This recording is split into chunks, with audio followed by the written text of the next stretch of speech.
You know what you're listening to? Is that a trick question? It's the I Still Love This Game podcast with your host, Matthew Damian. He's an idiot. Don't listen to this. He's an idiot. Hello and welcome to episode 108 of the I Still Love This Game podcast. Now, in today's show, we're going to be doing something a little bit different. I haven't done this in a long time, actually, where I'm going to be talking about one historical event in NBA history. And if I'm being totally honest, I was completely unaware of this.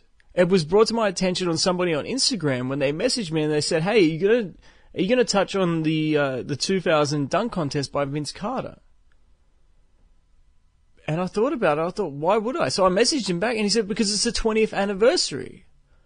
I was like, wow, it actually is. It's actually the 20th anniversary of 2019. So it's not the 20-year anniversary, but it's the 20th year. We're in the 20th year of it. And it got me thinking, this was actually a huge deal. This is a massive deal. For somebody like me who completely dismisses All-Star Weekend, and I don't pay attention to it. It's hard for me to actually watch regular season games, let alone exhibitions. To be honest with you, the celebrity game probably has more intensity in it than what the actual All-Star game does. But then it got me thinking, the 2000 dunk contest, there's a lot of context there. There's a lot of history there. So why not? So let's start with it. And I'm not going to start with the event. We're going to go back. We're going to talk about what the event actually meant early on. And for that, of course, we're going to begin with the very first dunk contest in the ABA. And of course, we saw Dr. J taking off from the foul line. And what did that mean? Keep in mind that the ABA was hardly televised. So you still had this quote-unquote boring league in the NBA. And keep in mind what Magic Johnson said about Dr. J. He turned a horizontal game, meaning basketball, of course, and he made it vertical. He also said that Dr. J made the game of basketball beautiful. I completely agree with both of those statements, for what it's worth. And the image of Dr. J taking off from the foul line was iconic. And it changed the way, it really revolutionized the sport. That being said, it took quite a while, even after the merger, the ABA and NBA merger, before we saw an NBA slam dunk contest. I believe it was in '84 that we saw the first one, although I could be wrong on that. And we saw some legends. This was massive. The All-Star game was absolutely massive. Obviously, you had Dr. J, you had Dominique Wilkins, you had David Thompson, Connie Hawkins, all these guys. It was special. And not only did it revolutionize basketball, but the entire event of All-Star Weekend, it wasn't All-Star Weekend before the slam dunk contest. It was just the All-Star game. So that was huge in of itself. But it really changed the entire landscape of basketball, where it was now okay to have flashy points. It would galvanize the audience. The audience loved it. Fans loved it. And the intensity of the of the slam dunk contest. And over the years, especially in the 80s, we saw incredible storylines coming out of the slam dunk contest. We saw Spud Webb, 5'7" Spud Webb, overcoming Dominique Wilkins. Who would have ever thought that was possible? We saw Michael Jordan taking off from the foul line. And the thing about Jordan taking off from the foul line is it looked like he probably could take off from about a foot beyond the foul line by the way he was finishing that dunk off. The kiss the rim dunk was even more iconic. When he goes up on one side, looks like he kisses the rim and then comes up on the other side and dunks it. The body control was incredible, and you can't tell me that didn't actually assist the NBA in its popularity. And then, of course, we started to see the decline in the 90s, where you didn't see Jordan competing, you didn't see Grant Hill competing, you didn't see those guys competing, you didn't see Allen Iverson compete. That would have been incredible, because Iverson had incredible hops at his height. He was, for what it's worth, as a rookie though, he was scheduled to participate in '97, and we'll get to that dunk contest in a minute. But still, we missed out on that.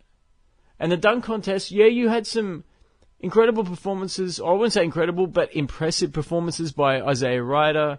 You saw D. Brown. You saw Cedric Ceballos. The jury is still out on that, whether he could see through the blindfold. There was some creativity there. But without those stars, it wasn't the same. And this is why LeBron got a lot of heat for not participating in the slam dunk contest. So, let's fast forward a little bit from the early 90s up until 1997. And this is the year that Kobe won. But in that year, it was like the perfect storm of everything that could go wrong. Allen Iverson wasn't competing. You did have Ray Allen, who didn't even make it past the first round. You had, I'm trying to think who else was in there. Darvin Ham was a replacement. He was a replacement for Iverson, I believe. And he had some vicious dunks, but for whatever reason, he was hosed in the first round as well. Darvin Ham, for you guys that don't remember, he's the guy that shattered the backboard in college, in the NCAA tournament. You also had Michael Finley. That was the year, he came close to winning the event the year prior.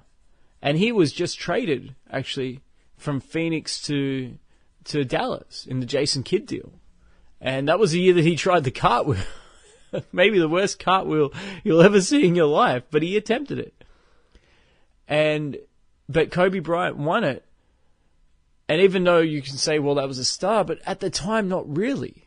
He was the 13th pick in the draft. He was straight out from high school. He wasn't a starter. He was playing behind Eddie Jones, Nick Van Exel. So and he did have some marketing behind him, obviously from Adidas, but he wasn't a superstar. People didn't look at him like the dude wasn't even an all-star. And even though he would be an all-star the next year, that's just because the fans voted him in.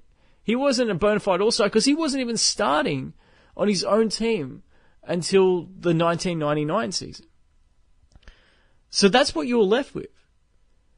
And you were left with a really boring competition where you saw in the first dunk of the finals would be Chris Carr, Michael Finley, and Kobe Bryant. And Kobe Bryant went first, and he did a baby in between his legs dunk. And when I mean baby one, he barely finished it. Like it was okay, but there wasn't any power, there wasn't any authority or anything like that. Isaiah Ryder did it much cleaner in 1994. So what you had was you saw the decline. There was a steep decline, the trajectory of interest. People didn't really care. And even the fans in Cleveland, who didn't have a whole lot to cheer about at that point. Remember, this is way, way, way before LeBron James or anything like that. Their basketball excitement came from Danny Ferry and Terrell Brandon. It's also before Sean Kemp got there too. So they were starving for basketball entertainment and excitement, and they were bored from it. And after that first dunk by Kobe, which I believe was a 49, it could have been a 50, don't quote me on that, it's been years since I've seen that dunk contest. There was no chance that either Chris Carr or Michael Finley was going to be able to surpass that, because it's the highest score from a single dunk, I believe, would actually win it. So the NBA actually cancelled it after the 97 event, and not a whole lot of people were complaining about it. It was replaced with 2-ball, which was a unique concept, I'll give you that. But the fact that 2-ball replaced it and they incorporated WNBA players, and there wasn't an outcry for this, just goes to show you how the popularity of the slam dunk contest had declined. And on All-Star Weekend, the 3-point competition was actually considered a lot more exciting. That was now the marquee event. I know it sounds insane, but this really happened, by the way. All-Star Weekend in New York in 1998, the 3-point competition was the marquee event.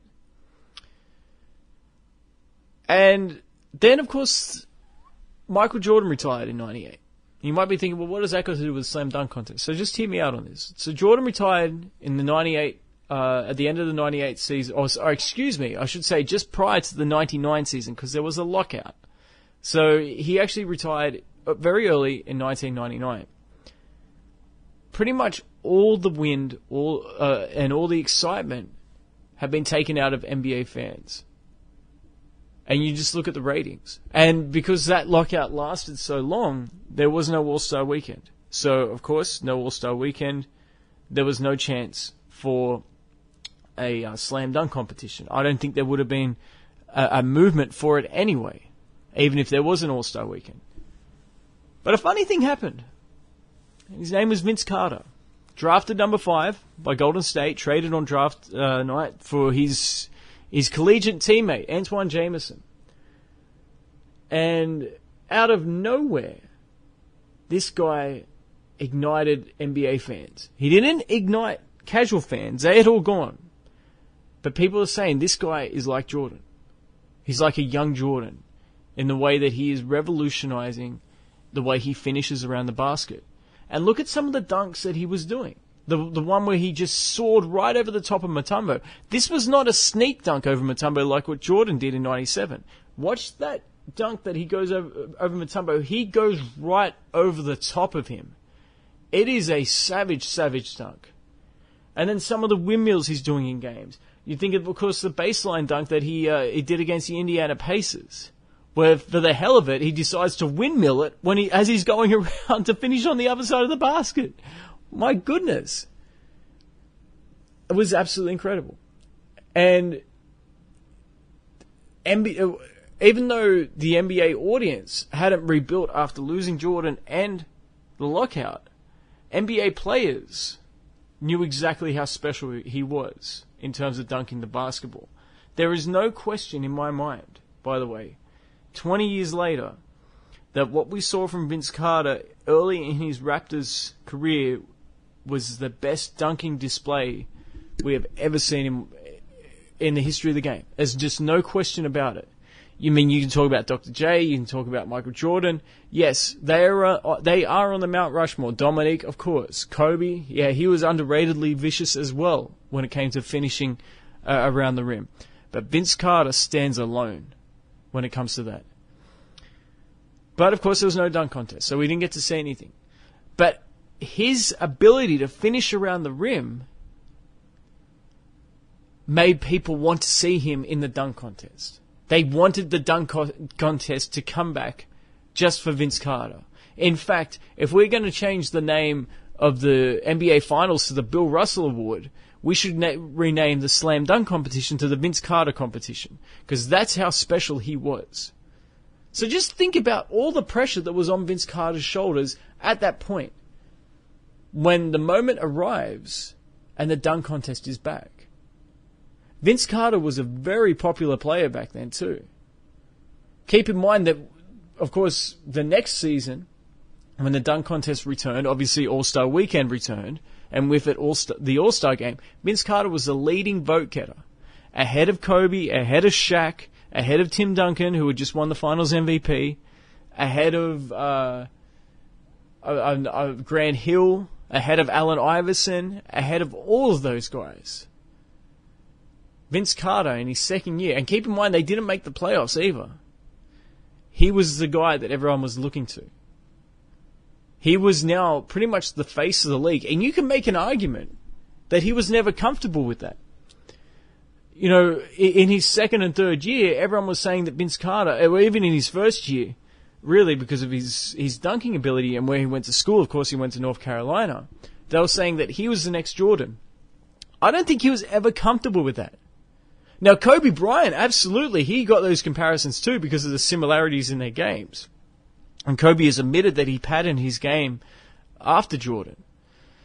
But I think Kobe really embraced it and liked the fact that he was compared to Jordan. I don't think Vince Carter ever wanted that kind of pressure on him. He didn't want to be the face of the NBA. And that's why it's not surprising to me to see how happy he seems to be in his role right now as pretty much a journeyman bench player in the twilight of his career. Because what he's doing now, there's no pressure on him. Vince Carter seemed to thrive the best when there was no pressure on him. Think back to his rookie year. But let's get back to the event. And the event was... It wasn't glittered with all-time greats. I mean, there was talks that Kobe would actually compete with Vince Carter in the dunk contest, and that would have been insanely incredible. I mean, you still had all-stars. Jerry Stackhouse was an all-star. Steve Francis would go on to be an all-star. Tracy McGrady, obviously, would go on to be an all-star. But that was Vince Carter's show. And Vince Carter, that first dunk, where he did a reverse 360.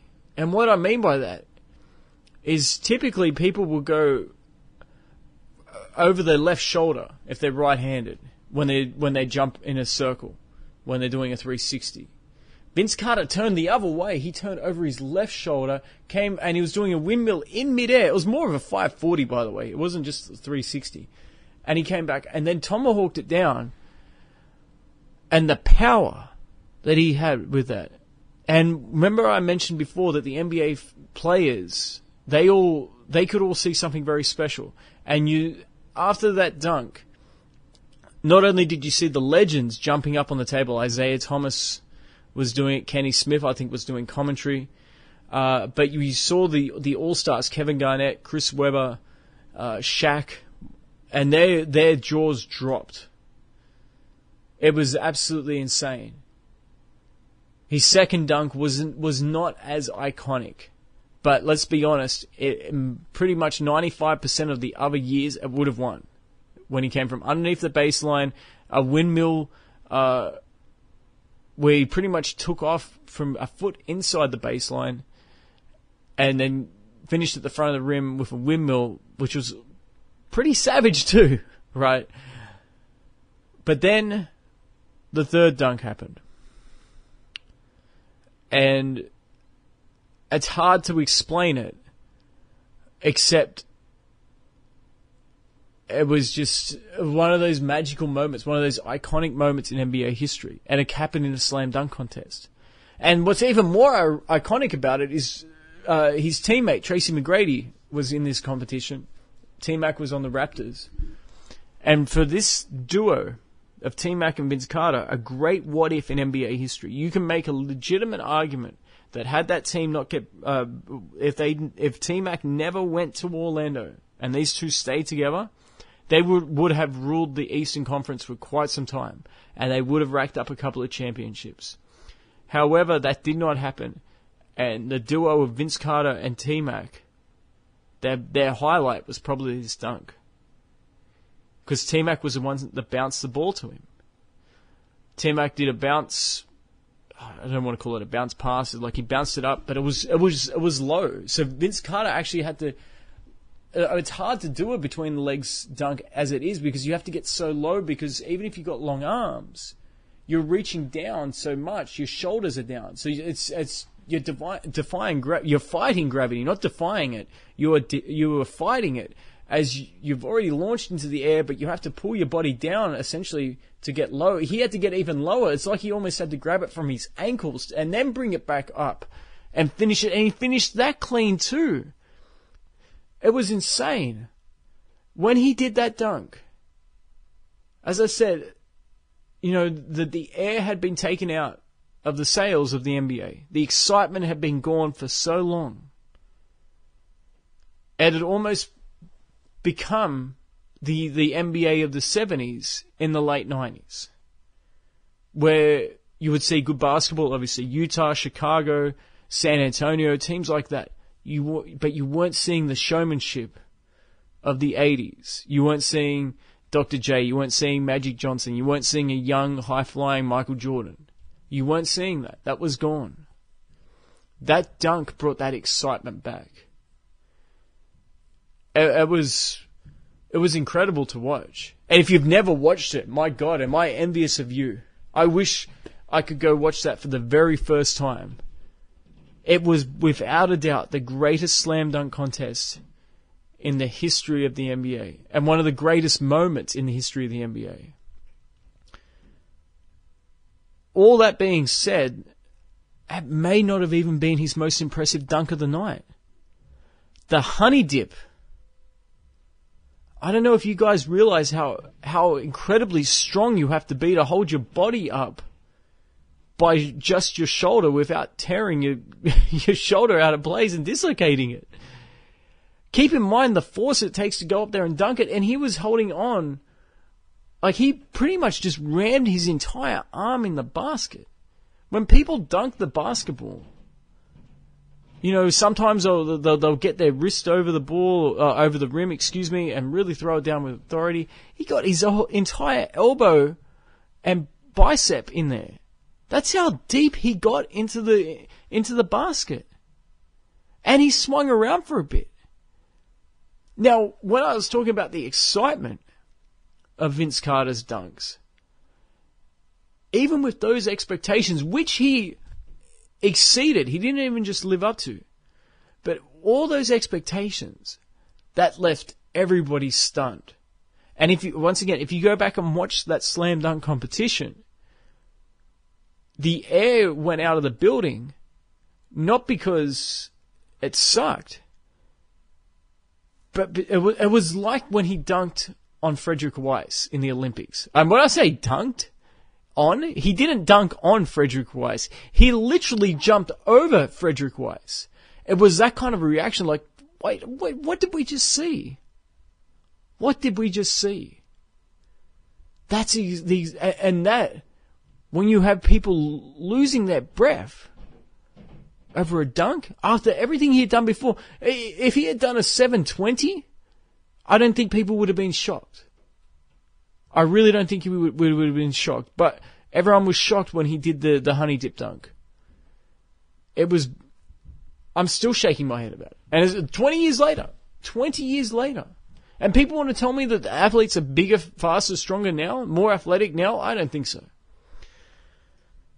So what this did was it ensured that the NBA dunk contest would live on, basically, for as long as this league is going to live on. It was a transcendent performance.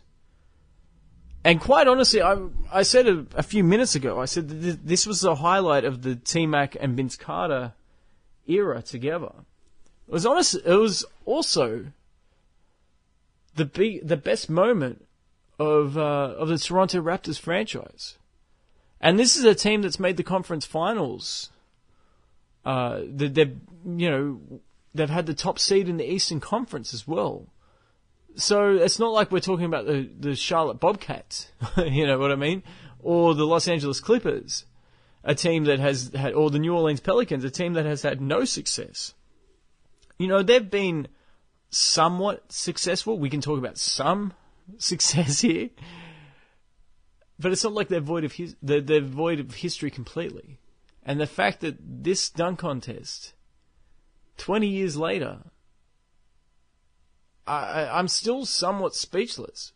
I feel like I haven't done a service because I've talked about it, I've described it, but you've got to watch it, you've got to see it, and even if you've already seen it, watch it again. You know, it wasn't.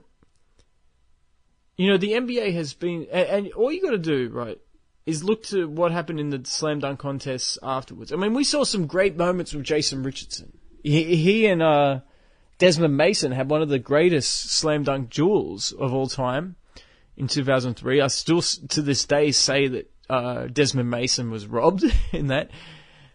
But after that, we've seen how desperate the NBA has been to try to recreate those moments. And even when we've had guys like LeBron come into the league who refused to go in the slam dunk contest, even though he, during a slam dunk contest, decided to announce to the world that he was going to compete in the next year's one, and then he pulled out for whatever reason, maybe load management. I don't know. But the point is, we've seen guys like Blake Griffin, who's set the world on fire as well in his rookie year. And then when he went into the slam dunk contest, he didn't live up to those expectations. You know, they had to bring out a choir and all that stuff to sort of justify him winning the slam dunk contest when he jumped over the hood of a car, which is impressive. I mean, I can't do it. There's not many people that can do it. But he did not live up to those expectations. People were disappointed at that. They're like, what is this? And yeah, maybe we were spoiled with Vince Carter's performance. But we haven't forgotten it. It was incredible. It was insanely good. And then after Blake Griffin, you had guys like Dwight Howard. Oh no, he was before that, as was Nate Robinson. Gerald Green getting robbed in some of those slam dunk contests. But none of it was truly... You never got anywhere near that special moment. And just think about, even as iconic as what Dr. J's one was, nobody's talking about that. It was special, right? Because it changed the game. It changed people's perception of what basketball could be. But if it wasn't for Vince Carter's performance in 2000, I'm sure as hell not going to do a podcast topic about it, mentioning it. So just keep that in mind. What Vince Carter did in 2000, 20 years ago, well not 20 years ago, but the 20th anniversary of what we saw. And it defined a duo, an era of T-Mac and Vince Carter.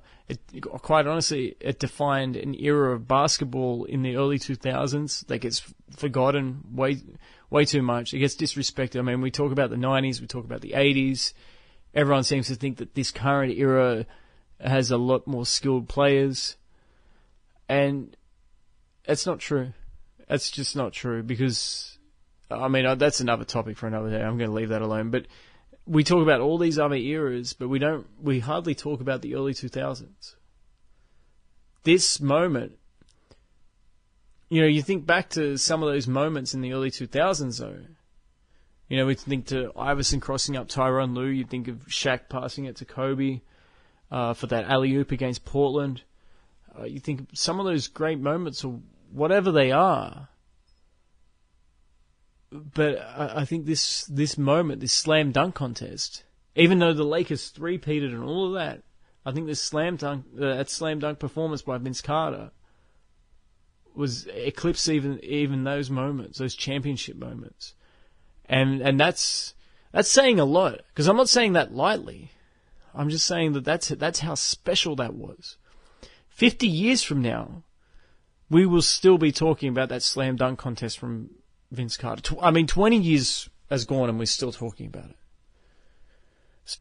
So, look, I don't know what else I can say about it. Just go ahead and watch it, because as I said before, I don't think I've done it justice by merely describing what happened, because I can only describe it so much. And even if you watch it, you're going to have to watch it about 10 times to try to pick up all the intricacies of it. Just the reactions of the players says everything. And there's one more thing I want to add. I mentioned that there was talks about Kobe going into this slam dunk contest. This should sum up just how good Vince Carter was as a slam dunker. Kobe Bryant at the age of 18, I think he was 18. I'm pretty sure he was 18. He might have been 19. Either he was 18 or a very young 19 years of age. Went up against Michael Jordan and was fearless against Michael Jordan.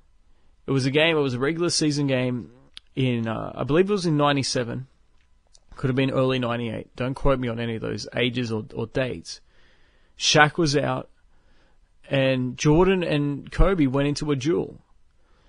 And Kobe Bryant did not back down 1 inch. And a lot of people voted for Kobe in the All-Star game to get him into the All-Star game, strictly because they wanted to see him go up against Jordan again. That's the impression that he made amongst basketball fans at that time. So Kobe was fearless, right? I think we can all agree on that. Even in early 2000, when Phil Jackson had taken over the Lakers, he brought. I mean, if you saw the NBA TV special for Kobe Bryant, you'll remember this story, because this is where I'm quoting it from. And there was a meeting between Kobe and Michael Jordan obviously had only been out of the NBA for a couple of years at that point. And Phil Jackson asked him to come stop by if he was in town. And Jordan was in town, was in Los Angeles. And he wanted Jordan to talk to Kobe. And Jordan and Kobe got into it a little bit. And, I mean, they weren't going to fight, but Jordan was testing Kobe to see if he would back down. And Kobe did not back down from Jordan. It was along the lines of, well, you're not going to stop me from scoring. And then Kobe said the exact same thing to him. And Ahmad Rashad, who was interviewing Kobe, was there at the time. And Jordan said to Ahmad Rashad, I love that dude because he's a warrior. He doesn't back down.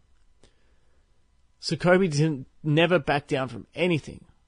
Pops his Achilles out. He still plays. He's not still plays. He makes the foul shots. He broke a finger in his hand. He played through it.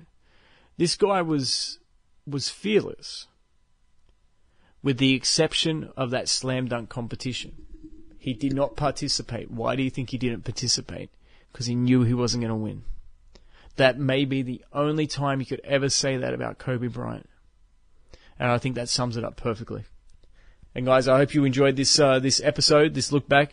If you have more suggestions for episodes like this, single events that you want me to go back, apply some context to it and my own opinion to it, please, I would love to get those emails much more than, oh, did you hear about what LeBron said about this? I don't care about that anymore. I'd prefer to talk about great topics, great moments in NBA history, such as this one. I hope you enjoyed this episode, and I'll speak to you shortly.